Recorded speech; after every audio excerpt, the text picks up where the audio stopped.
Hello, everyone. Christina Werner here. Thanks for joining me. Today, I am exploring the new all-in-one turnabout jig from Concord and Ninth. Concord and Ninth turnabout stamps are so ingenious and creative, but you do need this turnabout jig to help you use them.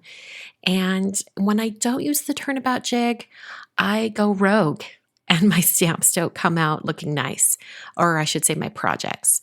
So I'm going to try out this new one, which does come with this step-by-step guide with photos and instructions.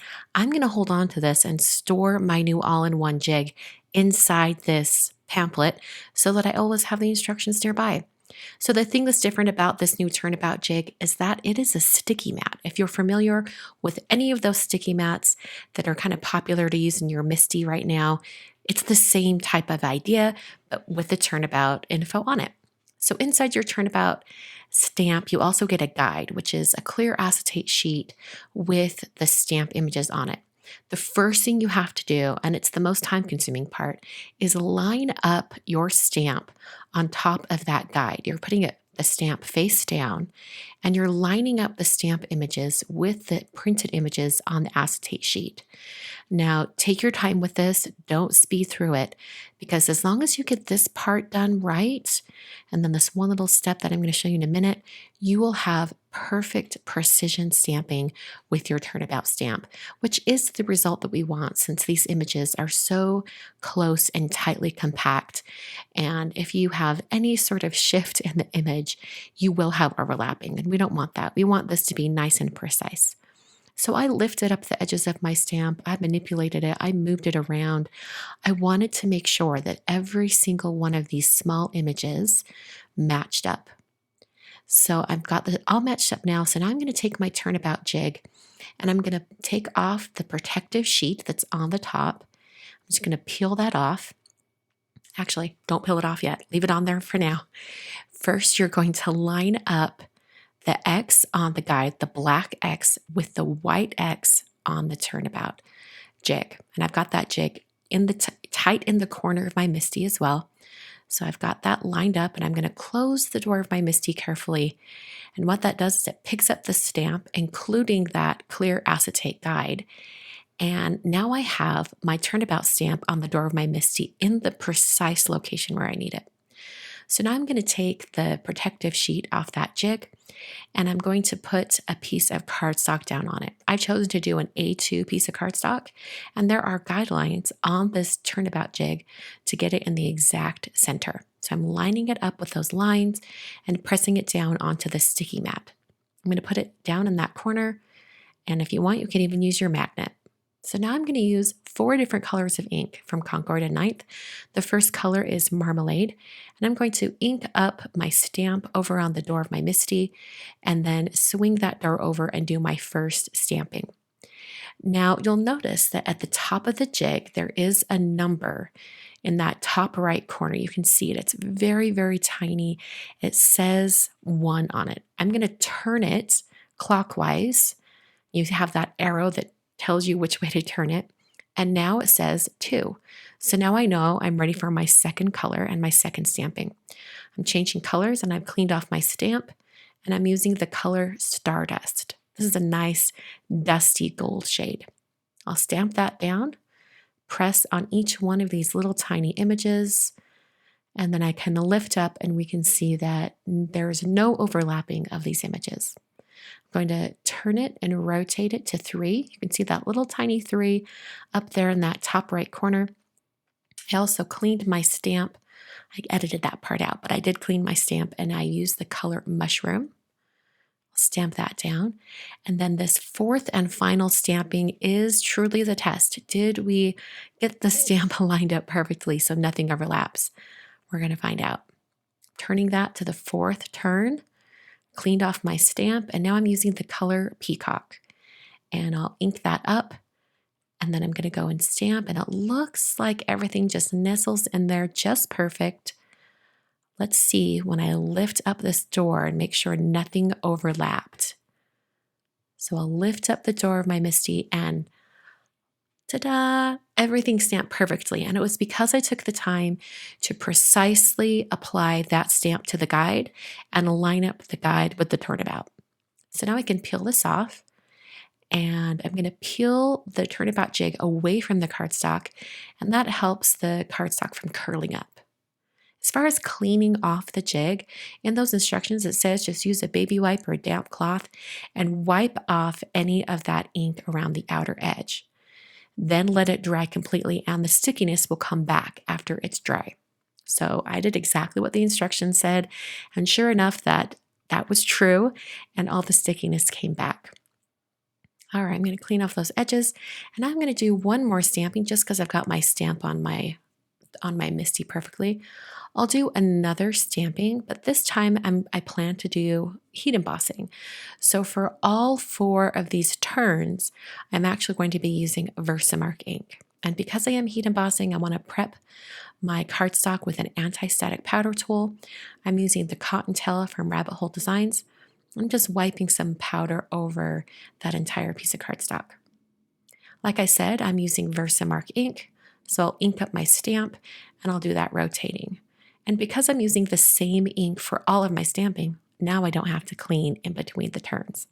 So I'll just turn each one once counterclockwise, stamp down with Versamark, and then just continue on. So here I am, I've stamped all 4 turns, and I have a nice textured background. I peeled back the sticky mat from my cardstock and then applied clear embossing powder to my project. This is the color Icicle from Brutus Monroe. It's just their version of clear embossing powder, and it's very fine detailed and it works really, really well. I'll hit that with my heat tool until it's all smooth and melted. And clear embossing powder is fun because you know it's completely melted when the color changes. So I'll just go over that until everything is all melted. I then decided to bring in a little bit of color. I mean, this was pretty, but I thought, you know what, let's just bring in those same colors that were on the previous background. So the color I'm starting with is Peacock, and I'm using a Honeybee blender brush just to bring some color in. Initially, I thought I would bring in a very faint amount of color, not really have it be too intense. But then I decided that I wanted something a little bit darker so that it would show the color of cardstock underneath. So as I started bringing in Stardust and also some Marmalade, I decided to bring in a little bit more color, have it be a little bit more intense, and that gives me a really great result. So this is the point when I decided I need this darker. So I'm going to start putting on even more color. And after I had all 4 colors on there, I decided to add more and to kind of overlap them some more. And I get some really fun colors when I do that. When I overlapped Peacock and Stardust, I got this really great green shade. And also when I overlapped the Stardust with the Marmalade, I got a nice almost coral shade. It was really, really pretty.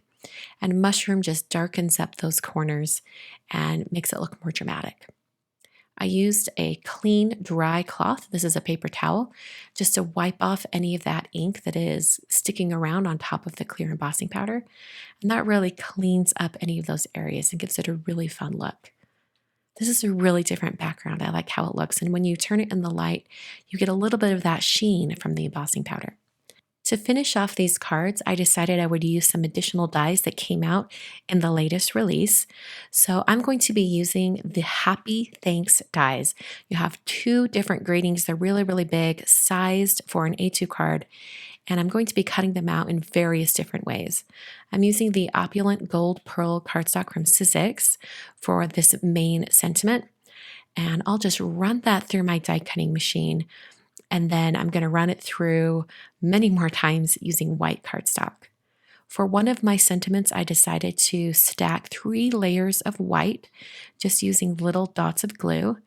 And then I'm going to put the gold on the top.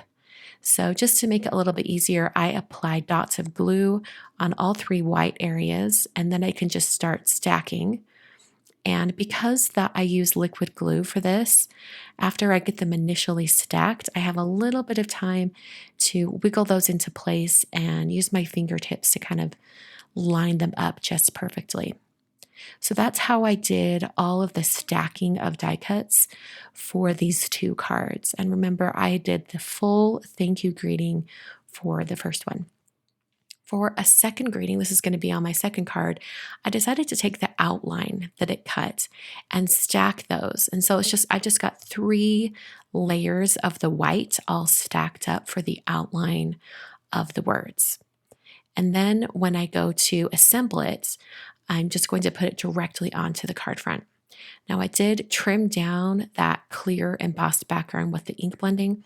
I trimmed that down to be slightly smaller than an A2 card and then adhered the outline greeting right on top. I'm going to put an acrylic block over the top and let it just hang out and dry while I work on the other card. So for this other one, I used the die to cut out the main shape on the card. And I also used the A2 thin frames dies from Simon Says Stamp to cut out a very, very thin gold frame that's going along the outside of the card. I used that same cardstock from Sizzix for the gold pearl cardstock.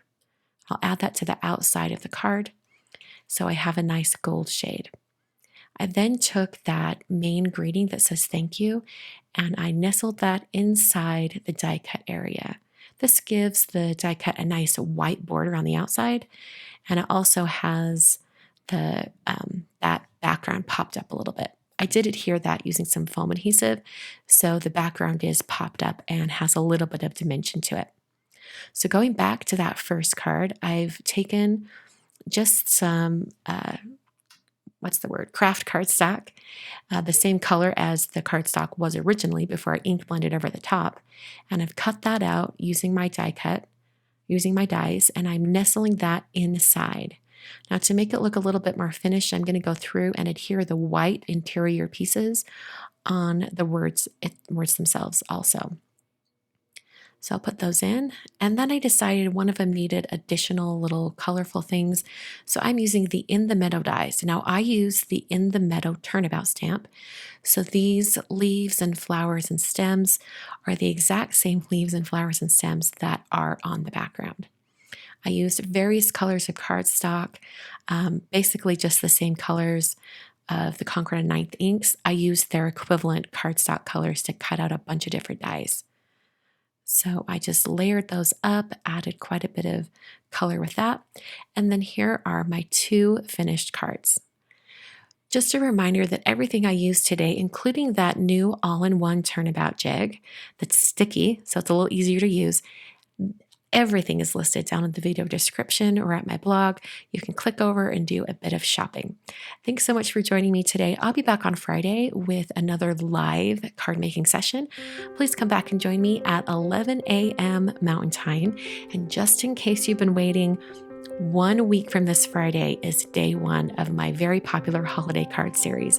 So if you are a holiday card junkie and love to watch all the holiday card videos, make sure you come back a week from this Friday for day 1. Thanks so much for joining me today, and I'll see you guys in another video very soon.